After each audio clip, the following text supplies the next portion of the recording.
There is something deeply fascinating and perhaps a little bit terrifying about people who don't need anyone. In a world built on the architecture of mutual dependency, the person who stands alone is a structural anomaly. It makes them dangerous, not because they harbor a secret desire for violence, but because they are fundamentally impossible to control. To control a human being, you must have a lever. You must find their price. That lever is usually the fear of loss, the craving for belonging, or the desperate need for external approval. When you remove those needs, you remove the handles that society uses to pull you into line. You become a ghost in the machine. If you are the type of person who can walk through a crowded, pulsating city without earbuds, preferring the raw internal dialogue of your own consciousness to the curated noise of the digital world, you know exactly what I'm talking about. You have likely realized a secret that most people spend their entire lives trying to outrun. While the world is loud, people are often exhausting. You've sat in rooms full of people, rooms glistening with forced laughter, the clinking of glasses, and the frantic energy of social climbing, and you have felt more lonely there than you do when you are sitting in absolute silence in the sanctuary of your own home. Society tries to label this as a problem. They use clinical pathologizing terms like withdrawing, avoidant, or antisocial. They want to frame your peace as a defect because your peace is a silent critique of their chaos. They cannot monetize your silence. They cannot market to a person who is already content. But psychology suggests something much deeper, something ancient and primal. You have simply stopped playing the game. You have looked at the stakes, analyzed the players, and realized that the prize isn't worth the price of your soul. You don't need external validation. You don't need the manufactured drama of the social hierarchy, and because you don't need anyone to tell you who you are, you have become society's biggest threat, a person who cannot be manipulated.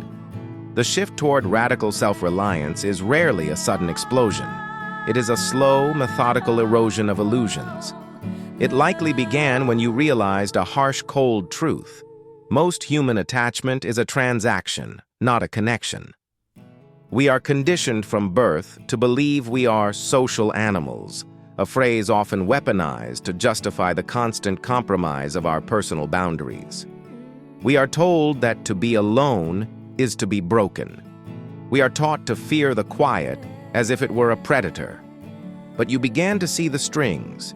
You noticed that the world is built on a foundation of small lies. People lie to you to gain your favor, and they expect you to lie back just to keep the peace.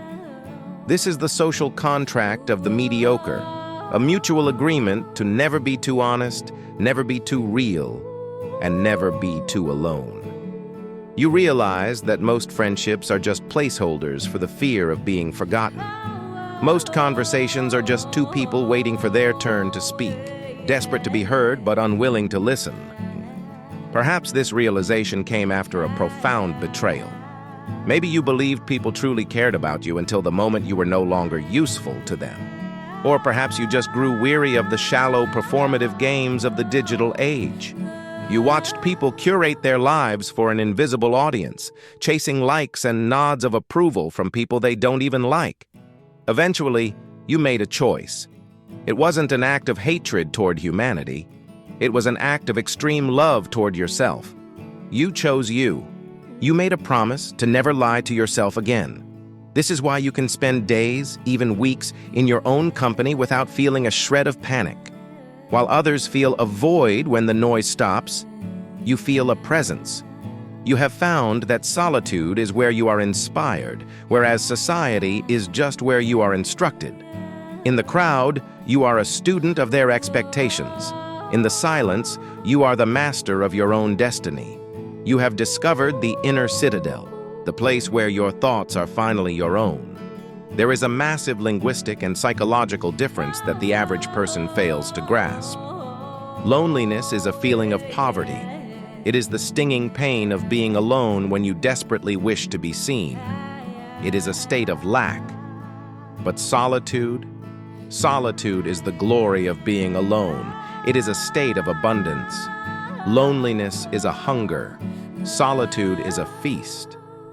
When you are in a state of radical solitude, you aren't suffering from a lack of people. You are enjoying a party of one. You are in a sacred space where everyone understands your jokes. No one betrays your trust.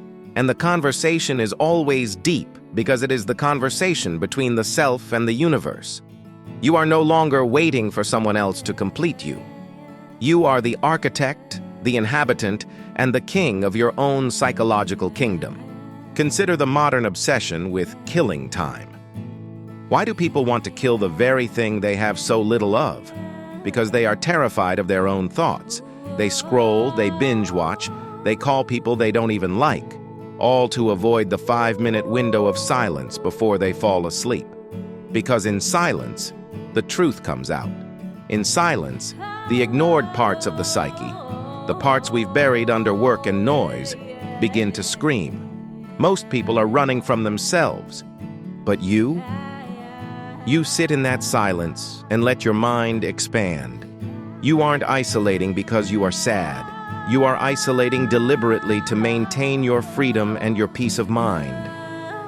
You have realized that the most dangerous thing you can do is entrust your happiness to the hands of fickle, inconsistent people. People change their minds like the wind. They love you today and forget you tomorrow. You don't entrust others with the keys to your joy. You keep those keys in your own pocket. You have become the source of your own light, and that makes you a sun in a world of moons that only know how to reflect. Modern neuroscience is finally beginning to catch up to what the hermits and sages have known for millennia. The brain of the radical solitary functions differently than the brain of the crowd seeker. When you are constantly surrounded by others, your brain is in a state of high-alert social monitoring. Your amygdala is scanning for threats, your prefrontal cortex is calculating social status, and your dopamine system is seeking the hit of social approval. You are in a state of constant low-level stress. When you embrace solitude, these systems settle. The default mode network of the brain takes over. This is the seat of creativity, self-reflection, and long-term planning. This is why your best ideas come in the shower, or on a long walk alone, or at 3 a.m. when the world is asleep. You are literally rewiring your brain for higher-order thinking. You are clearing the static to hear the signal. By stepping away from the noise, you allow your neural pathways to strengthen around your own values rather than the values of the collective. You become less reactive and more intentional. You are no longer a leaf blown by the winds of public opinion. You are the mountain that the wind breaks against. This neurological sovereignty is what allows you to remain calm when everyone else is panicking. You have already faced the ghosts in your own head. What can the world possibly do to scare you? Your solitude creates a specific, unmistakable aura. When you walk into a room, you aren't looking for approval. You aren't scanning for the alpha to submit to, nor are you looking for followers to lead. You are simply there. You are brain naked, transparent, comfortable, and indifferent to the gaze of others. This makes you unpredictable, and the world hates what it cannot predict. And this is exactly what makes people uncomfortable. Because you are content in your own world, you have stripped away the one thing society uses to keep people in line: the fear of being an outcast. You cannot threaten a man with exile if he already lives in the wilderness and loves it. You cannot shame a woman for being alone if she views her own company as a luxury. You are immune to the social blackmail that keeps the rest of the world in chains. By being happy alone, you are holding up a mirror to everyone else's captivity. You are a living reminder that the chains they wear, the debt, the bad relationships, the soul-sucking jobs they stay in for status, are often maintained just to avoid the stigma of being alone. Freedom is terrifying to those who are still chained to external validation. They look at you and see a threat because you prove that their social games are optional. You are the most dangerous person in the room because you have nothing to lose. They can't threaten you with isolation, because isolation is your sanctuary. Let's be honest, this path isn't easy. It is a narrow, rugged trail. You have learned that loneliness, the temporary cold kind, is often just the price you pay when you start to improve yourself. When you start to level up, you naturally outgrow the people who are comfortable staying where they are. You cannot climb a mountain while holding on to people who are afraid of heights. As you shed your need for the crowd, you will lose friends. You will stop being invited to the mindless gatherings where people gossip about things that don't matter. You will be called cold, arrogant, or weird. This is the friction of transcendence. This is the shedding of the old skin. But look at the trade-off.